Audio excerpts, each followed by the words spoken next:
Friends, welcome to all of you on my YouTube channel YT school hub. Today हम discuss करेंगे exercise पर और एक जो हमारा पार्ट रिमेनिंग रह गया था इलेक्ट्रिसिटी पर, that is heating effect. Okay, तो what is heating effect? Heating effect देखेंगे।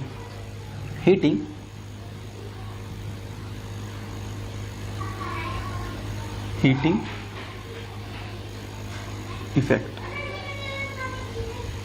आप कोई भी बल्ब यूज करते हैं, कोई भी इलेक्ट्रिकल अप्लायंस यूज करते हैं, उसके अंदर कुछ ना कुछ हीट जनरेट होती है बिकॉज ऑफ रेजिस्टेंस।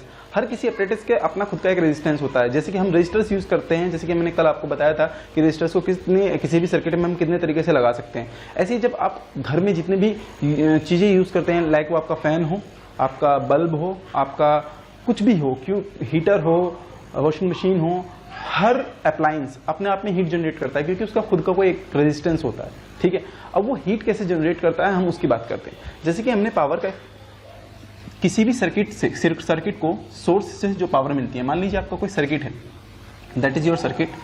यहां पे आपकी एक बैटरी लगी हुई,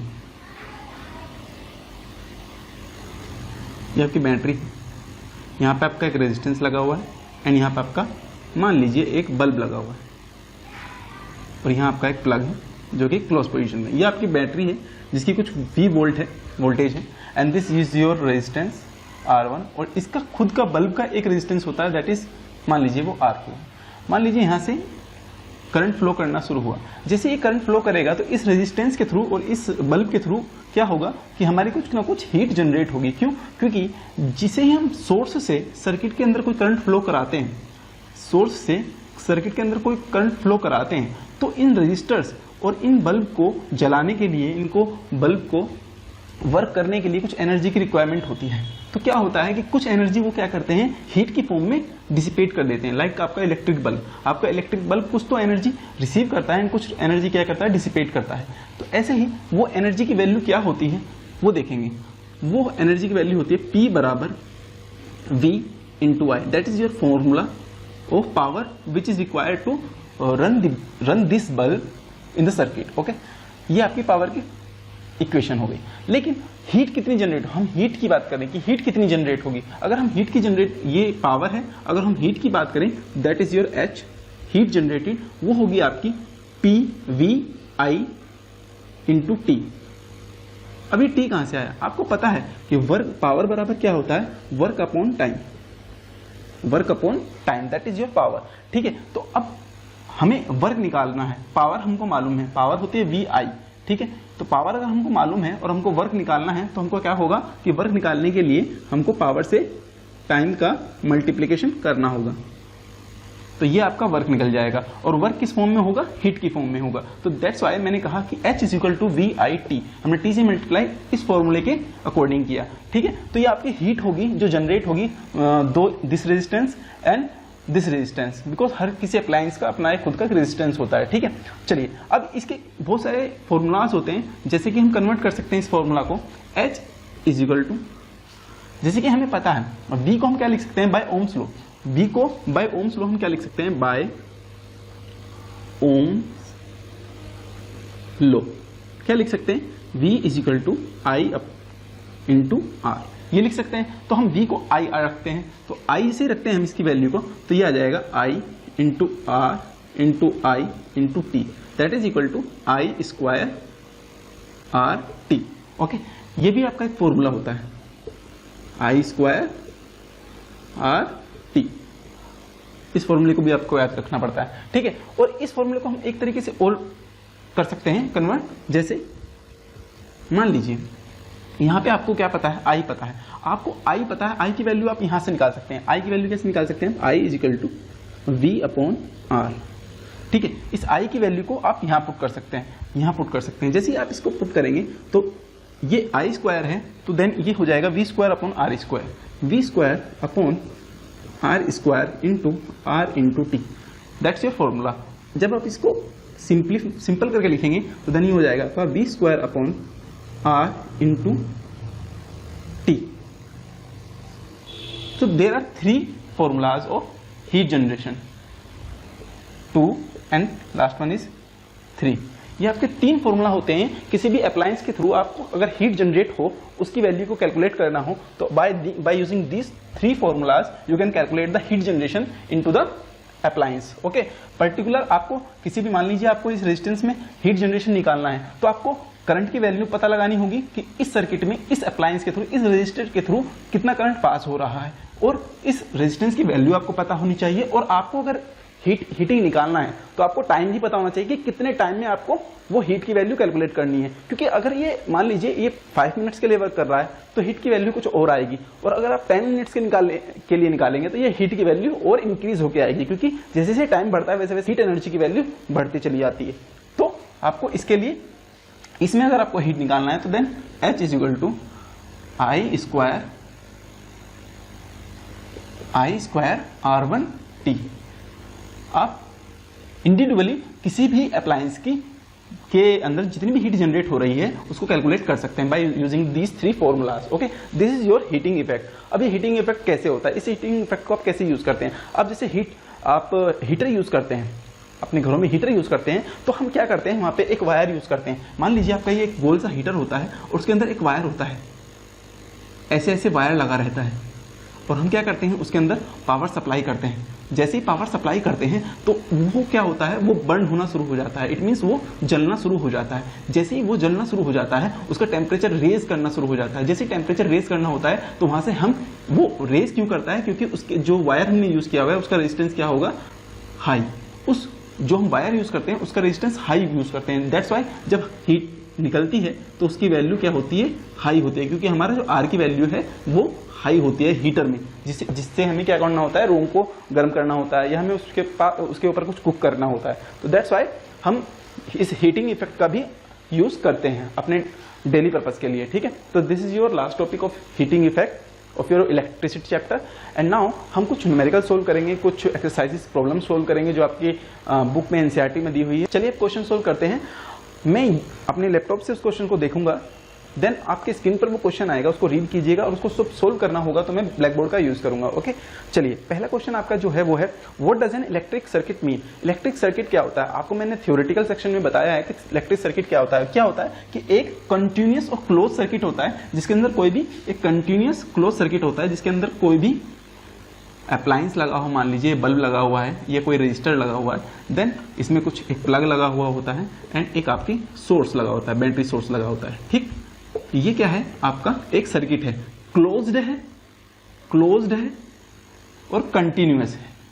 कंटिन्यूअस होना चाहिए, क्लोज होना चाहिए, और उसके अंदर क्या होता है, वायर्स लगे हुए होते हैं, बल्ब्स लगे हुए होते हैं, रजिस्टर्स लगे हुए होते हैं, कुछ प्लग्स लगे होते हैं जहां से आप स्विच ऑन ऑफ करते हैं, और एक बैटरी सोर्स लगा होता है, बैटरी सोर्स लगा होता है। ठीक, ये आपका सर्किट होता है। ठीक है, तो क्या बोल सकते हैं हम, a continuous and close path of an electric current is called an electric circuit.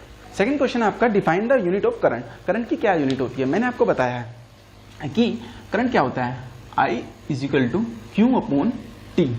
Q is charge, T is time, I is ampere. अब क्या होगा कि इसको हम लिखेंगे एम्पियर, ये आपकी करंट की यूनिट होती है, और ये होती किसके बराबर है, coulomb upon time, coulomb upon time. It means जो एम्पियर होता है वो होता है कूलाम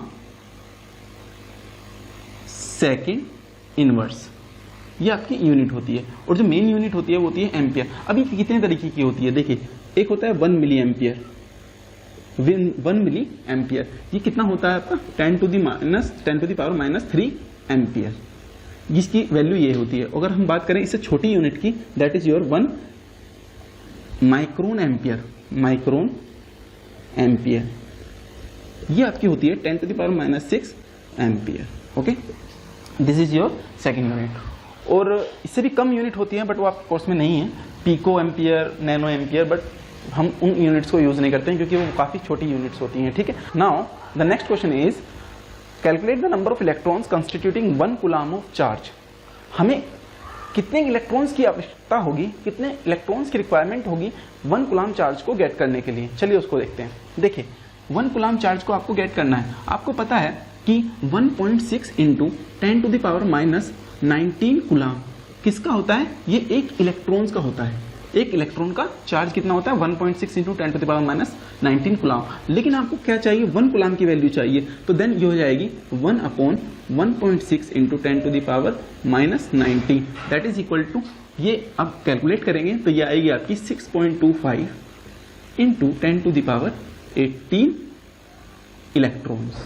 आपको इतने इलेक्ट्रॉन्स की जरूरत होगी जब अगर आपको 1 कूलम चार्ज को आपको 1 कूलम चार्ज चाहिए तो आपको इतने इलेक्ट्रॉन्स की आवश्यकता होगी। तो ये आपका आंसर हो जाएगा। ठीक है, next question is your, name a device that helps to maintain a potential difference across a conductor. किसी भी कंडक्टर के दोनों एंड्स के बीच में, किसी भी, मान लीजिए ये कंडक्टर है आपका,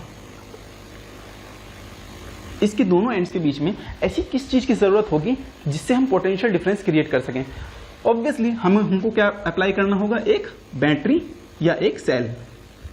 मान लीजिए आप एक सेल लगा देते हैं, ये आपका एक बैटरी है जो दो सेल से मिलकर बनी हुई है। ठीक है, अगर आप सेल यूज करते हैं तो देन इसके बीच में क्या होगा, एक पोटेंशियल डिफरेंस, इस ए पॉइंट बी पॉइंट, इन दोनों पॉइंट के बीच में क्या होगा, एक वोल्टेज सेटअप हो जाएगा। ठीक है, आप यहाँ सेल भी यूज कर सकते हैं, आप बैटरी भी यूज करते हैं। बैटरी क्या होता है, 2 या 2 से ज्यादा जब आप सेल कंबाइन फॉर्म में लगाते हैं देन वो क्या कहलाता है आपका, वो बैटरी सिस्टम कहलाता है। ठीक है, नेक्स्ट क्वेश्चन कहता है आपका, what is mean by saying that the potential difference between 2 points is 1 volt. देखिए मैंने कहा था कि इसका क्या मतलब होता है कि कोई भी पोटेंशियल डिफरेंस किसी भी कंडक्टर के बीच में, दोनों एंड्स के बीच में पोटेंशियल डिफरेंस 1 वोल्ट है। इसका क्या मतलब क्या है, देखिए मैंने वोल्टेज का क्या बताया था आपको, 1 volt is equal to work upon what, Q. Q is what, charge. ये क्या है, वर्क। अगर आपको 1 वोल्ट चाहिए तो क्या करना पड़ेगा, किसी भी 1 कूलम चार्ज को 1 पॉइंट से, एक पॉइंट से दूसरे पॉइंट तक ले जाने में, 1 कूलम चार्ज को 1 पॉइंट से दूसरे पॉइंट तक ले जाने में जितना भी वर्क करना पड़ेगा, वो आपका क्या हो जाएगा, पोटेंशियल डिफरेंस। आपको अगर 1 वोल्ट चाहिए तो जाहिर सी बात है क्या करना होगा आपको कि 1 वोल्ट 1 कूलम चार्ज को आपको 1 जूल वर्क देकर क्या करना होगा, एक पॉइंट से दूसरे पॉइंट पर क्या करना होगा, इसे डिस्प्लेस करना होगा। जब अगर ऐसे कर देंगे तो आपका जो पोटेंशियल डिफरेंस की वैल्यू होगी वो 1 वोल्ट होगी। यही समझना चाह रहा है कि 1 वोल्ट कब होगा, जब आप 1 कूलम चार्ज को 1 जूल वर्क दे करके एक पॉइंट से दूसरे पॉइंट तक डिस्प्लेस कर दें तो वो क्या हो जाएगा आपका 1 volt potential difference. Your next question is, how much energy is given to each coulomb of charge passing through a 6 volt battery. देखिए 6 वोल्ट की मान लीजिए ये आपकी बैटरी है, ये 6 वोल्ट की बैटरी है। ठीक है, ये पॉजिटिव ये नेगेटिव, आपका ये 6 वोल्ट की बैटरी है। तो वो कह रहा है कि 1 कूलम चार्ज को, यानी कि ईच चार्ज, एक कूलम चार्ज को 6 वोल्ट की बैटरी की सहायता से पास कराना है। ठीक है, यानी कि एक पॉइंट से दूसरे पॉइंट पे डिस्प्लेस कराना है, तो हमें कितनी एनर्जी की रिक्वायरमेंट होगी। तो ये इसी से फॉर्मूला निकलेगा, दैट इज क्या होगा, voltage is equal to work upon charge. अब ये क्या है आपका, वोल्टेज क्या है आपका 6 वोल्ट, और चार्ज कितना, वर्क कितना है आपका नहीं मालूम। ठीक, हमें तो वर्क निकालना है, कितनी एनर्जी की जरूरत होगी, तो चार्ज कितना है हमारा 1 कूलम, तो आपका जो वर्क निकल करके आएगा that is your 6 joule, that is your answer. Okay, ये आपका आंसर होगा। चलिए नेक्स्ट क्वेश्चन पे डिस्कस करते हैं हम, on what factors does the resistance of a conductor depend. जो रेजिस्टेंस है, किसी भी कंडक्टर का रेजिस्टेंस है, किसी भी कंडक्टर का, मान लीजिए आपका कंडक्टर है, ठीक है, ये आपका कंडक्टर, इस कंडक्टर का जो रेजिस्टेंस है R, वो किन किन चीजों पे डिपेंड करता है। जैसे कि मैंने आपको एक फॉर्मूला डिराइव किया था, that is R is equal to what, rho L upon A। Rho L upon A, it means ये डिपेंड करता है उस मटेरियल की रेजिस्टिविटी पर जो कि कांस्टेंट होती है, चाहे आपका टेम्परेचर बढ़े या घटे। ये डिपेंड नहीं करता टेम्परेचर पर, टेम्परेचर पर डिपेंड करता है सिर्फ रेजिस्टेंस। रेजिस्टिविटी, किसी भी मटेरियल की रेजिस्टिविटी कांस्टेंट होती है। मैंने आपको एक लिस्ट दी थी, उसके अंदर हर मटेरियल की अपनी अपनी एक रेजिस्टिविटी लिखी हुई थी। देन रेजिस्टिविटी पे डिपेंड करता है, उसकी लेंथ पे डिपेंड करता है कि उसका वो कितना लंबा वायर है, एंड उसके क्रॉस सेक्शन एरिया पे डिपेंड करता है। क्रॉस सेक्शन एरिया कैसा होता है, मान लीजिए आपका ये वायर है, तो this is your cross section area, that is your A, and ये सिलेंड्रिकल होता है, हम इसको क्या लिख सकते हैं, π/4 d²। ये वैल्यू होती है क्रॉस सेक्शन एरिया की, and this is your length. इसकी लेंथ पे भी डिपेंड करता है क्या, रेजिस्टेंस। किसी भी कंडक्टर का रेजिस्टेंस किन बातों पे डिपेंड करता है, रेजिस्टिविटी पर, लेंथ पर और क्रॉस सेक्शन एरिया पर। ठीक है, now the next question, will current flow more easily through a thick wire और a thin wire of the same material when connected to same source. देखिए मान लीजिए ये आपका कंडक्टर है, तो वो कह रहा है कि क्या जो करंट होगा वो इजीली फ्लो करेगा थिक वायर पर। थिक मतलब होता है मोटा। मान लीजिए एक मोटा वायर जिसका क्रॉस सेक्शनल एरिया ये मोटा वायर है आपका, और ये अंदर वाला थिन वायर है, ये आपका थिन वायर है, और जो ये बाहर वाला है ये जो है ये आपका थिक वायर है, थिक वायर। वो कह रहा है कि करंट की वैल्यू जो थिक वायर है उसमें इजीली फ्लो करेगी या थिन वायर में फ्लो करेगी। और अगर हमारा जो बैटरी सोर्स है वो सेम रहे, देखिए अगर हमारा बैटरी सोर्स हमारा सेम रहेगा तो जाहिर सी बात है जो हमारा इसका रेजिस्टेंस होगा उस पर इफेक्ट पड़ेगा। अब रेजिस्टेंस किसका ज़्यादा होगा किसका कम होगा ये डिपेंड करता है। देखिए रेजिस्टेंस की वैल्यू किस पे डिपेंड करती है, लेंथ पे करती है एंड उसके क्रॉस सेक्शनल एरिया पे डिपेंड करती है। रेजिस्टिविटी दोनों की, दोनों थिन एंड थिक वायर की दोनों की सेम होगी, तो इसलिए ये कांस्टेंट रहेगा आपका। ठीक है, अगर लेंथ जो है सेम है दोनों वायर की, थिन वायर की और थिक वायर की लेंथ सेम है, लेकिन क्रॉस सेक्शन एरिया अगर हम बड़ा कर दें, देखिए अगर हम क्रॉस सेक्शन एरिया की वैल्यू हम बढ़ा दें तो रेजिस्टेंस की वैल्यू क्या हो जाएगी, डिक्रीज हो जाएगी। अगर रेजिस्टेंस की वैल्यू डिक्रीज हो जाएगी तो by ohm's law V equal to IR, देखिए रेजिस्टेंस की वैल्यू डिक्रीज हो जाएगी तो वोल्टेज जो है हमारी, वो बोल रहा है constant power source, constant power source ये कांस्टेंट है और ये वैल्यू डिक्रीज हो रही है, तो जाहिर सी बात है जो करंट की वैल्यू है वो इंक्रीज करेगी। यानी जो हमारा थिक वायर है उसके अंदर जो करंट की वैल्यू, करंट फ्लो करेगा वो ज्यादा मैग्नीट्यूड के साथ करेगा। ओके, तो जो थिक वायर है हमारा, इसके अंदर करंट की वैल्यू ज्यादा होगी with comparison of thin wire. Okay, चलिए नेक्स्ट क्वेश्चन को डिस्कस करते हैं। Let the resistance of an electrical component remain constant, okay, while the potential difference across the two ends of the component decreases to half of its former value, what change will occur in the current though it। मान लीजिए हमारा जो resistance है वो constant है। मान लीजिए ये कोई वायर है, इसके अंदर इसका रेजिस्टेंस कोई R है, इसका मान लीजिए हमारा जो रेजिस्टेंस है वो क्या है, ये कांस्टेंट है, ये कांस्टेंट वैल्यू है। ठीक है, और वो बोल रहा है जो हमारा पावर सोर्स है, जो हमारा पावर सोर्स है इसकी वैल्यू V वोल्ट थी, सपोज दैट।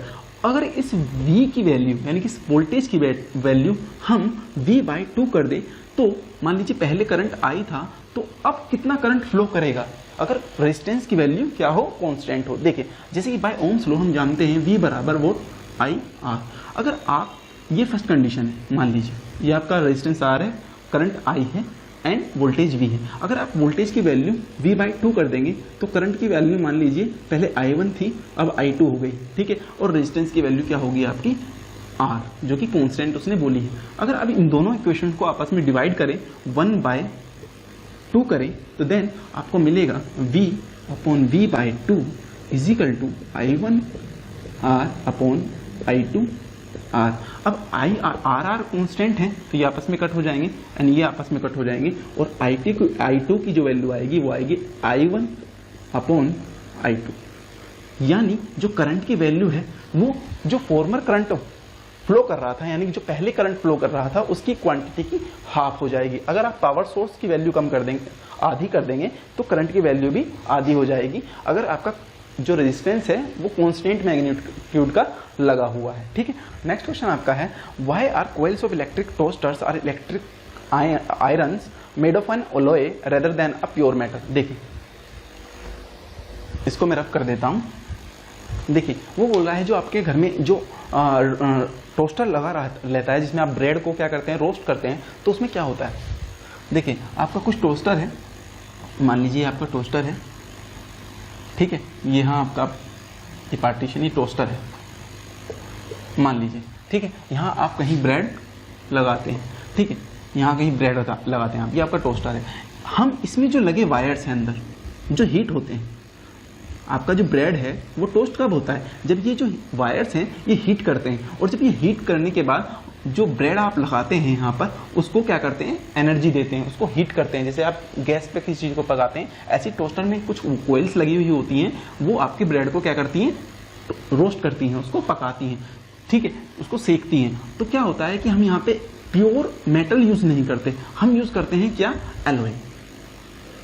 हम एलॉय क्यों यूज करते हैं, हमसे क्वेश्चन ये पूछा गया है। देखिए हमें क्या चाहिए, हीटिंग इफेक्ट, और हीटिंग इफेक्ट कब आएगा ज्यादा से ज्यादा, जब हमारा रेजिस्टेंस की वैल्यू क्या होगी, हाई होगी। मैंने आपको बताया है H बराबर I² RT, ठीक, I² RT। अगर R की वैल्यू ज्यादा होगी तो हमारे हीट एनर्जी की वैल्यू भी ज्यादा होगी। तो हमें क्या चाहिए, इस जो हमारे पास कोयल्स लगी हुई हैं इनका जो रेजिस्टेंस है वो काफ़ी ज़्यादा होना चाहिए, हमें ज़्यादा चाहिए। और ज़्यादा कैसे मिलेगा? ज़्यादा मिलेगा तब जब हम क्या करेंगे, यूज़ एलॉय, ना कि प्योर मेटल।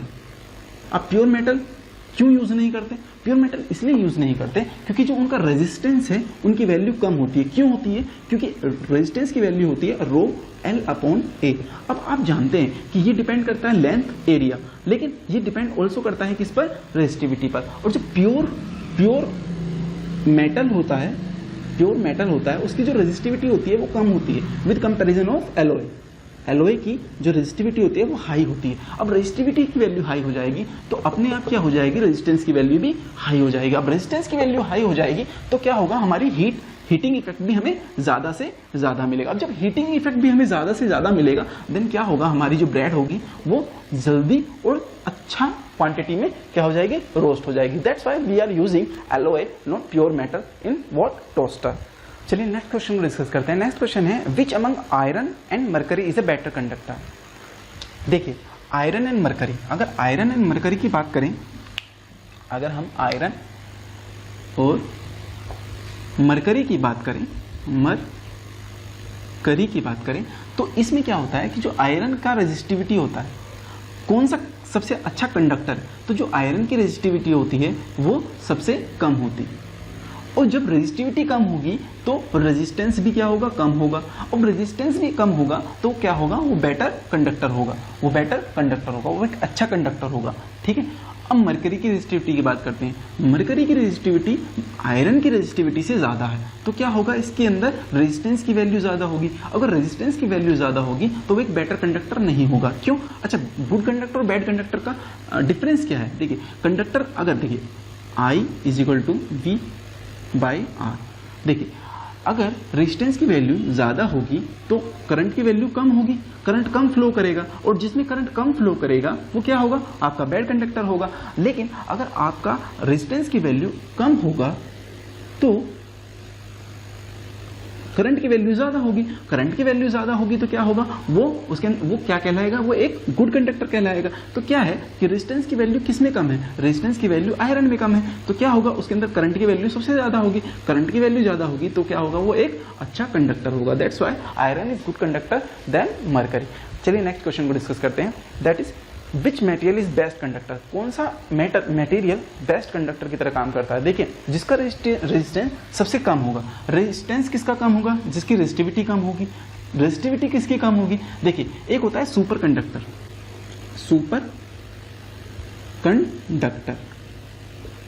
बट हम यहाँ सुपर कंडक्टर की बात नहीं कर रहे हैं जहाँ रेजिस्टेंस की वैल्यू बहुत कम होती है, ठीक है। तो वो एक सुपर कंडक्टर होता है, उसमें करंट की वैल्यू बहुत ज़्यादा होती है, बहुत ज़्यादा। लेकिन हम यहाँ सुपर कंडक्टर की बात नहीं करेंगे। क्यों? क्योंकि आपके कोर्स में मेंशन नहीं है। लेकिन यहाँ पे हमें एक अच्छा कंडक्टर बताना है, जो सबसे अच्छा कंडक्टर होगा तो वो होगा आपका क्या? सिल्वर की जो रेजिस्टिविटी है वो सबसे कम होती है इन मेटल्स। ओके, जब रेजिस्टिविटी कम होगी तो रेजिस्टेंस भी कम होगा, रेजिस्टेंस कम होगा तो करंट की वैल्यू ज्यादा होगी। अब करंट की वैल्यू ज्यादा होगी तो ये एक अच्छा कंडक्टर होगा। तो इस सिल्वर की मेटल की जो रेजिस्टिविटी होती है वो सबसे कम होती है, ठीक है। तो इसकी वैल्यू क्या होती है? I think 6.0 something. मैंने आपको ये एक चार्ट में दिया हुआ है वैल्यू, वहां से आप रीड कर सकते हैं कि इसकी वैल्यू कितनी है, ठीक है। चलिए हम नेक्स्ट क्वेश्चन को डिस्कस करते हैं। Next question is draw a systematic diagram of a circuit consisting of a battery of 3 cells of 2 volt each, a 5 ohm resistor, 10 ohm resistor and 12 ohm resistor and a plug key all connected in series। हमें एक diagram बनाना है जिसमें क्या होगा कि कुछ sales लगी हुई हैं जिनका वैल्यू, ये 2 वोल्ट की बैटरी है, ये 2 वोल्ट की बैटरी है और ये 2 वोल्ट की बैटरी है।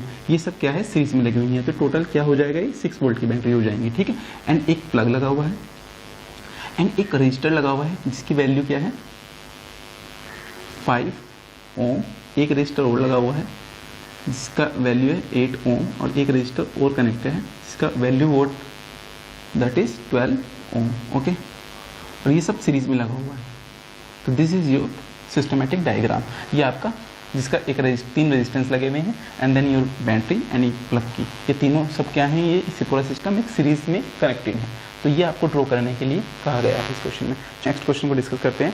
Redraw the circuit of question 1, okay, putting in an ammeter to measure the current through the resistors and a voltmeter to measure the potential difference across the 12 ohm resistor, okay, what would be the reading in the ammeter and voltmeter. उसने कहा है कि जो 12 volt का हमारे पास resistor लगा हुआ है, हम क्या करते हैं इसमें एक वोल्ट मीटर कनेक्ट करते हैं एंड इस सर्किट में हम क्या करते हैं एक एमीटर को ऐड करते हैं, एमीटर को ऐड करते हैं। और वो कह रहा है कि इन वोल्ट मीटर की और एमीटर की रीडिंग्स क्या होंगी, हमें वो कैलकुलेट करनी है। सॉरी, देखिए क्या होगा कि सबसे पहले हम क्या निकालें, करंट की वैल्यू को फाइंड आउट करते हैं कि व्हाट इज करंट की वैल्यू क्या है। तो देखिए आपका क्या है, सीरीज में क्या लगे हुए हैं, 3 रजिस्टर लगे हुए हैं। मैंने कहा था आर इक्विवेलेंट सीरीज में अगर लगे हों और आपको इक्विवेलेंट रेजिस्टेंस निकालना हो तो होगा R1 plus R2 plus R3 and जब आपका समेशन होगा तो ये हो जाएगा 25 ओम। 25 ओम तीनों को आप जोड़ेंगे, आपकी टोटल वैल्यू क्या है वोल्टेज की या बैटरी की, दैट इज 6 वोल्ट। आपको पता है total equivalent resistance bye ohm's law आप क्या निकाल सकते हैं, करंट की वैल्यू I = V/R। 6 वोल्ट की बैटरी है आपकी और टोटल इक्विवेलेंट रेजिस्टेंस क्या है, अगर क्योंकि आपको कंप्लीट करंट की वैल्यू निकालनी है, that is your V/R equivalent. तो ये क्या हो जाएगा आपका इक्विवेलेंट 25। जब आप इसको सोल्व करेंगे तो आपको करंट की वैल्यू मिल जाएगी, ये आपकी करंट की वैल्यू हो जाएगी जो हो जाएगी 6/25 ampere. This is your answer. इसको आप सोल्व कर सकते हैं बाय डिवाइडिंग 6 को 25 से डिवाइड करके। ओके, नाउ हमको क्या निकालना है, वोल्ट मीटर की रीडिंग। वोल्ट मीटर की रीडिंग क्या होगी, तो वोल्ट मीटर की रीडिंग निकालने के लिए क्या करते हैं, हमको टोटल करंट की वैल्यू पता चल गई, हमें सिर्फ इस रजिस्टर में क्या वोल्टेज है वो निकालनी है। तो जाहिर सी बात है कि अगर हमें इसी रजिस्टर में वोल्टेज की वैल्यू निकालनी है तो by ohm's law V = IR। तो इस एक्सप्रेशन में हमें रेजिस्टेंस की वैल्यू वही रखनी है जिसके एंड पॉइंट्स के बीच में हमें वोल्टेज या पोटेंशियल डिफरेंस निकालना होगा। ठीक है, तो अब टोटल करंट की वैल्यू हमें पता है क्या है, 6/25। 6/25। अब जब आप इसमें इस रेजिस्टेंस की वैल्यू को पुट करेंगे देन आपको वो वोल्टेज मिल जाएगी जो इन दोनों पॉइंट्स के बीच में अप्लाई होगा। ठीक है, तो ये हो जाएगा 72/25 वोल्ट। और जब आप इसको कैलकुलेट करेंगे तो आपको वोल्टेज मिल जाएगा। ठीक है, तो दिस इज योर आंसर। तो ये आपका वोल्टेज और एमीटर की रीडिंग आपके पास आ गई। ठीक है, मान लीजिए यहाँ पर आपको 8 वोल्ट की 8 ओम की रजिस्टर के एंड पॉइंट्स पे आपको वोल्टेज को फाइंड आउट करने के लिए बोलता, तो आप यहाँ पे रेजिस्टेंस की वैल्यू क्या रखते हैं 8 ओम, और करंट की वैल्यू सेम होनी है क्योंकि ये क्या है सीरीज में कनेक्ट है। बट ये अगर सीरीज में ना होकर पैरेलली कनेक्ट होते तो क्या होता, करंट की अलग अलग वैल्यूज आती। वो मैंने आपको प्रीवियस लेक्चर में बताया है किस तरीके से हम करंट की वैल्यू को निकाल सकते हैं। ओके, चलिए नेक्स्ट क्वेश्चन को डिस्कस करते हैं। द नेक्स्ट क्वेश्चन इज जज the equivalent resistance when the followings are connected in parallel, 1 ohm and 10⁶ ohm, पहला option. B 1 ohm 10⁻³ ohm and 10⁶ ohm. देखें यहाँ पे क्या कहा है आपसे कि 1 ओम और 10⁶ ओम को जब आप पैरेलली कनेक्ट करते हैं तो इक्विवेलेंट रेजिस्टेंस क्या आएगा। देखिए पैरेलली कैसे कनेक्ट करते हैं, मैंने आपको बताया है कि मान लीजिए आपका सर्किट है, यहाँ पे एक रेजिस्टेंस ये होगा, ठीक, और एक रेजिस्टेंस ये होगा, और ये आपके पॉइंट्स होंगे ए और बी। वो कह रहा है एक तो 1 ओम है एंड दूसरी रेजिस्टेंस की वैल्यू 10⁶ है। अगर इन्हें पैरेलली कनेक्ट करें तो इनकी इक्विवेलेंट की रेजिस्टेंस की वैल्यू क्या होगी, हमें पता है पैरेलली होता है 1/R इक्विवेलेंट = 1/R1 + 1/R2। तो ये हो जाएगा 1/1 + 1/10⁶। जब आप इसे कैलकुलेट करेंगे तो ये वैल्यू आ जाएगी 10⁶ + 1/10⁶। अब देखिए 10⁶ में जब आप 1 ऐड करेंगे तो ये 10⁶ के आगे कितना छोटा वैल्यू है, 1 कितना स्मॉल वैल्यू है। तो अगर आप इसे नेग्लेक्ट भी कर देते हैं तो भी कोई फर्क नहीं पड़ेगा, कोई फर्क नहीं पड़ेगा। आप जब इन दोनों को क्या करेंगे, डिवाइड करेंगे तो ये आ जाएगी 1 ओम। यानी अगर आप 1 ओम को और 10⁶ ओम को अगर पैरेलली कनेक्ट करें तो जो आर इक्विवेलेंट की वैल्यू आएगी वो आएगी आपकी 1 ओम। ठीक है, अब याद रखिएगा कि मैं 10⁶ में आप 1 ऐड कर रहे हैं, मैंने 1 को बहुत छोटा कहा है। ठीक है, लेकिन ये 10⁶ ना होकर के ये आपका 50 होता, 20 होता, 100 होता तो देन यहाँ आपकी 1 की वैल्यू क्या होगी, ऐड होकर के 101 हो जाएगी। लेकिन यहाँ पे 10⁶ है, इट मीन्स 1000000, इसमें आप 1 ऐड करेंगे तो ज़्यादा वैल्यू पे कोई फर्क नहीं पड़ेगा, इसलिए मैंने इसको 10⁶ प्लस 1 को 10⁶ ही लिख दिया है। इसको हम बराबर से नहीं, इसको हम कुछ इस तरीके से काउंट करेंगे, यानी कि आपकी जो वैल्यू आएगी वो कुछ इस तरीके से आएगी। इसका मतलब होता है नियर अबाउट, ठीक है। बराबर हम इसको इक्वल टू साइन को जब हम ऐसे लिखते हैं तो ये होता है near about value, okay. Next option में आपके 1 ओम एंड 10⁻³ ओम दिया हुआ है। नेक्स्ट ऑप्शन में आपके 1 ओम 10⁻³ ओम एंड 10⁻6 ओम दिया हुआ है। इनको हम कैलकुलेट नहीं करेंगे क्योंकि मैंने आपको कैलकुलेट करके बता दिया है कि पैरेलल कंडीशन में हम किस तरह से रेजिस्टेंस की वैल्यू को कैलकुलेट करते हैं, ओके। चलिए नेक्स्ट क्वेश्चन को रीड करते हैं। Your next question is an electric lamp of 100 ohm, a toaster of resistance 50 ohm and a water filter of resistance 500 ohm are connected in parallel to a 220 volt source. Okay, what is the resistance of an electric iron connected to the same source that takes as much current as all three appliances and what is the current through it? Okay, वो कह रहा है कि आपका एक electric lamp है, एक आपका इलेक्ट्रिक लैंप है जिसकी रेजिस्टेंस की वैल्यू है 100 ओम, ओके। आपका एक टोस्टर है जिसकी रेजिस्टेंस की वैल्यू क्या है 50 ओम, और आपका एक वाटर फिल्टर लगा है जिसका रेजिस्टेंस है 500 ओम, ओके, ठीक है। अब आप क्या कर रहे हैं, इसे 220 वोल्ट की बैटरी से कनेक्ट कर रहे हैं, 220 वोल्ट की बैटरी से क्या कर रहे हैं, कनेक्ट कर रहे हैं, ठीक है। ये 220 वोल्ट ये कह रहा है कि जितना करंट इस सर्किट में फ्लो हो रहा है, जितना करंट इस सर्किट में फ्लो हो रहा है, अगर वो एक इलेक्ट्रिक आयरन में फ्लो हो, किसमें हो, इलेक्ट्रिक आयरन में फ्लो हो, अगर वो एक इलेक्ट्रिक आयरन में फ्लो होगा करंट, तो उसके रेजिस्टेंस की वैल्यू क्या होगी। अगर जितना करंट इसमें फ्लो कर रहा है, अगर उतना करंट किसी इलेक्ट्रिक आयरन में फ्लो हो तो उसके रेजिस्टेंस की वैल्यू क्या होगी, हमसे ये पूछा, ठीक है। तो क्या करते हैं, पहले इस सर्किट को सोल्व करते हैं। सर्किट से सोल्व करके हम करंट की वैल्यू को फाइंड आउट करते हैं कि इस सर्किट में कितना करंट फ्लो कर रहा है, जब भी हम निकाल पाएंगे कि किसी भी इलेक्ट्रिक आयरन में उसका रेजिस्टेंस कितना होगा, ठीक है। और पावर सोर्स को हमें सेम रखना है, ठीक है।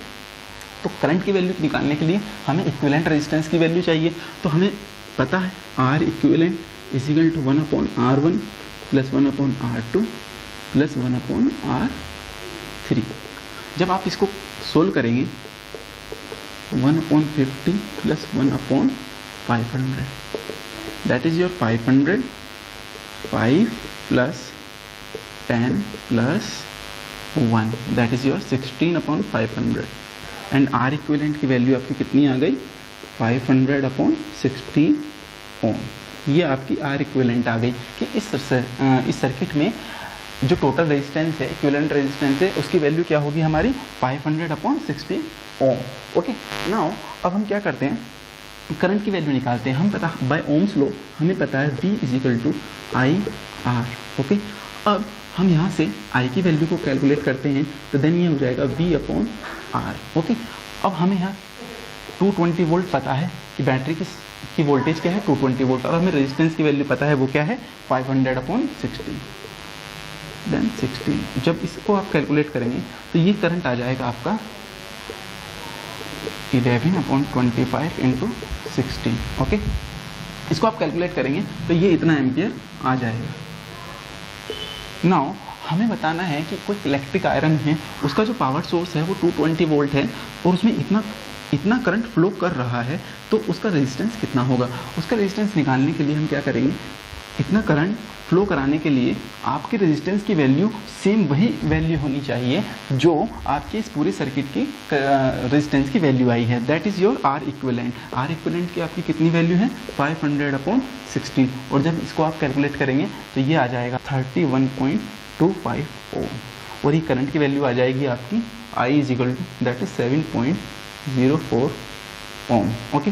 तो this is your solution of this question, कि इसमें पूछा था कि अगर इस सर्किट में हम इन तीनों को निकाल करके एक इलेक्ट्रिक आयरन रख दें, ठीक है, तो उसमें उसका रेजिस्टेंस टोटल क्या होगा अगर पावर सोर्स सेम होगा। देखिए अगर पावर सोर्स सेम है और हमने ये तीनों अप्लायंसेस निकाल दिए हैं, ठीक है, और हम एक इलेक्ट्रिक आयरन यूज़ कर रहे हैं, तो उसका वही उतना ही रेजिस्टेंस होगा जितना इस टोटल सर्किट का टोटल रेजिस्टेंस है, that is your R equivalent. Okay, R equivalent जितना रेजिस्टेंस होगा वही आपका इलेक्ट्रिक आयरन का रेजिस्टेंस होगा, क्योंकि आपको सेम ही वोल्टेज सप्लाई करनी है। तो जब सेम ही वोल्टेज सप्लाई करेंगे और तो क्या होगा, करंट की वैल्यू सेम आएगी। अगर करंट की वैल्यू आप कह रहे हैं सेम आ रही है, वो कह रहा है कि हम वही करंट फ्लो कर रहा है जो टोटल सर्किट में फ्लो कर रहा है। अगर वोल्टेज भी सेम है और करंट भी सेम है तो क्या होगा, रेजिस्टेंस की वैल्यू भी सेम आएगी। अब रेजिस्टेंस की वैल्यू क्या आएगी, वही आएगी जो टोटल इक्विवेलेंट रेजिस्टेंस की वैल्यू इस सर्किट में आ रही है आपकी, ठीक है। तो दिस इज योर आंसर, ठीक है। अब इससे आगे के क्वेश्चन हम नेक्स्ट लेक्चर में डिस्कस करेंगे, क्योंकि ये काफ़ी लंबा वीडियो हो जाएगा, काफ़ी क्वेश्चन है आपके, सब क्वेश्चन को मैं डिस्कस करूंगा 1 बाय 1, बट एक लेक्चर में इसको कंप्लीट नहीं कर पाऊंगा।